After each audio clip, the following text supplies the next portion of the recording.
Alright, so I actually just finished the Edge of Fate campaign recently, and I'm gonna be honest, like, they killed it. They killed it. It was great. I loved every aspect of the campaign. I don't know, some of you guys just, you don't fuck with balls. I mean, I don't get it. Y'all not balling. I mean, I don't know what to say, because Matter Spark is fun. It's fun, it's a new mechanic, and realistically, that if you don't like Matter Spark and some of the new stuff, I'm gonna be real, it's just like, you just don't like any gimmick in the game. That's the best way to put it. They weren't even bad gimmicks. Like, it was, I actually didn't know this originally, but some of the problems were with how people would get, like, motion sickness when going into it, which is completely fair. But overall, like, I like the story, I like the narrative directive. The one thing that I thought, it felt like it was a lot more not easy, you know, it was easier, but I did the whole thing solo legendary campaign. It was relatively easy. Shit. No!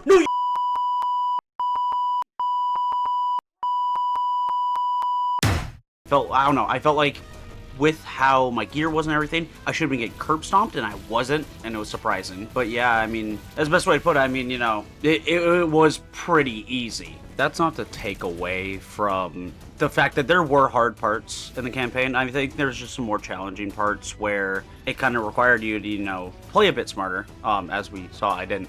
But yeah, that's basically all from the gameplay that I got. Moving on to the narrative. Narrative fucking killed it. Narrative killed it. It was great. Honestly, probably the best Ikora campaign so far.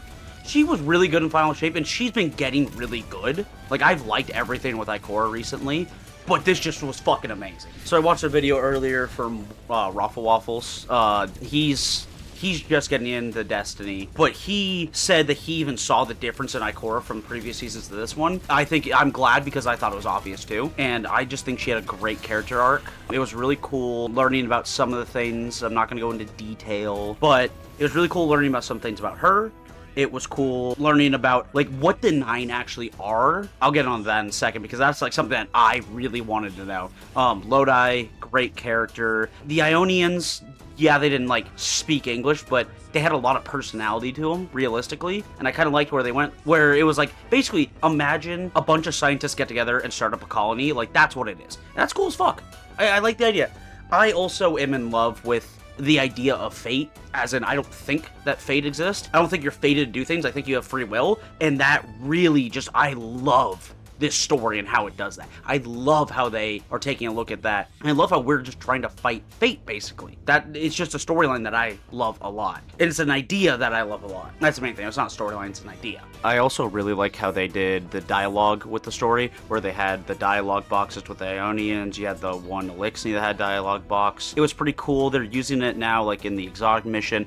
I honestly love the dialogue box. It kind of like, you know the voices, but for those voices you don't know, like the Ionians, you can make up a voice in your head, and you kind of like can base it off of like their language that you can hear. I also really liked how they did the phone calls. It's more funny for me. I just found it so funny that, because the first time caught me off guard, I'm just fucking walking up, and you know, it's Destiny. You expect to just get in your comms immediately, but no. You just get a thing that, if you have subtitles on, it literally says, the person's name who's calling you, ring, ring, ring. And in my head, the first time I saw it, all I could think was, imagine if the Guardian had a ringtone for each different character in the game when they call you like that, because I'm guessing they're going to do that more.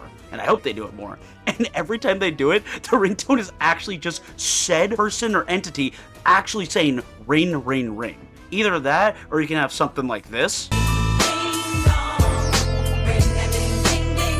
That would be funny too. Or honestly, you let me buy ringtones in game or upload ringtones in game. Ooh, I am uploading ringtones so fast. There also was quite a lot of, there's no confirmation on anything yet, but it sounds like eventually, this will be a spoiler, so if you want to skip ahead and amount of time on the screen. It sounds like eventually within this saga, we are going to try to retake more of Earth. And that means Chicago, London. Don't know any other places that have been mentioned in the story, but that's fucking massive. Like, we're gonna expand so much. Like, it's not gonna just be looking at the stars. It seems like we're going out of Seoul, but we're coming back to it at the same time. But we're not staying in Seoul. We're going home. We're gonna retake our home, because realistically, with how the Guardians are kind of put together now, how the fuck haven't we taken back, like, with everything that we've killed with Africa and the Witness? I'm like, oh, So the new saga is going to start with us, you know, just taking back Earth. But yeah, no, I love the idea of not only fate versus, like, you're fated to do something versus you having free will.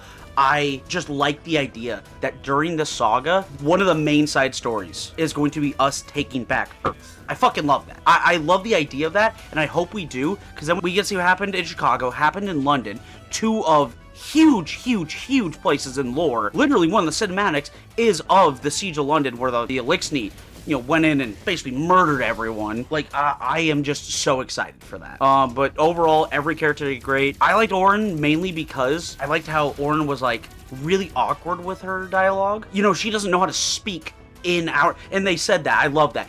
They say, this is not a huge spoiler because you saw it in the trailers where she breaks free. Auron, as she's talking to campaign, keeps saying stuff in the past tense. I just love that Auron speaks in the past and has to correct herself all the time and go, wait, shit, that's past talk, I need to speak in present tense.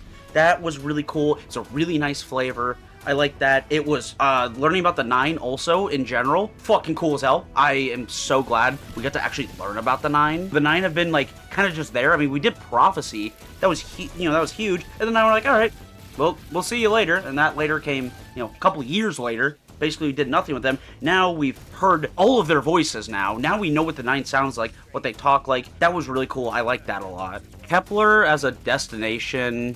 Talking about Kepler, it's kind of hard. I'm stuttering over my words here.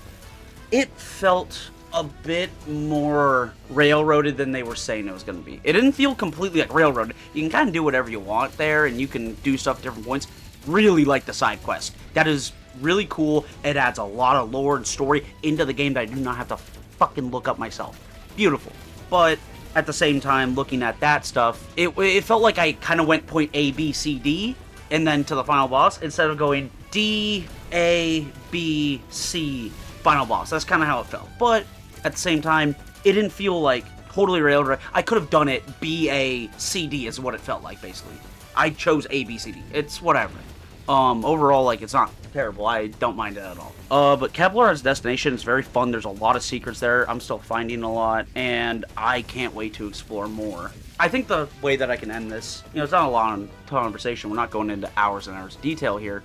But what I can say is this felt fresh, and I get all the people who are like, oh, make Destiny 3 at this point. I want Destiny 3. But it's, who cares? Like this, if you want Destiny 3, if you've been talking about Destiny 3 just released. We got D3. It's fucking great. There's a lot of new systems. A lot I haven't tried out yet because I haven't been able to play the game as much as I wanted to. And I'm just excited for the game and its future. It has gotten me excited not only about gameplay in the future and what they could riff off of it and do off of it, but also story-wise, like, I'm fucking pumped. I am honestly fucking pumped for this game. I'm pumped for the story that's gonna open up into, because it's gonna be good, it's gonna be grandiose, and realistically, like, I think it's gonna be fun. I don't think I'll be proven wrong, and, you know, not every single story is gonna be a hit, but even with 1 or 2 misses, which, let's be real, Destiny 2 had about 1 or 2 misses. Let's be real here. It probably had 3 misses story-wise. And just to clarify, when I say miss, I'm talking about the mainline stories and the main expansions. I'm not talking about the seasons. That's a whole nother conversation. Even the episodes were really good, and just not enough people played them, because realistically, I don't blame people for going, okay, I'm no longer playing Destiny. I enjoyed the Dark Light Saga, and I thought it was very good, and it's over now. And now that it's over, I've had my fun with the game, I'm moving on. Fair enough. I'm not gonna. If you're watching this video, you probably aren't gonna, and I think we should just have a good time experiencing it together. Like, that's just where I'm at now. But yeah, no, I mean, this was a bit just off the cuff, but I was just having fun with it. But yeah, no, that's all I got for you today. Yeah, have a good day.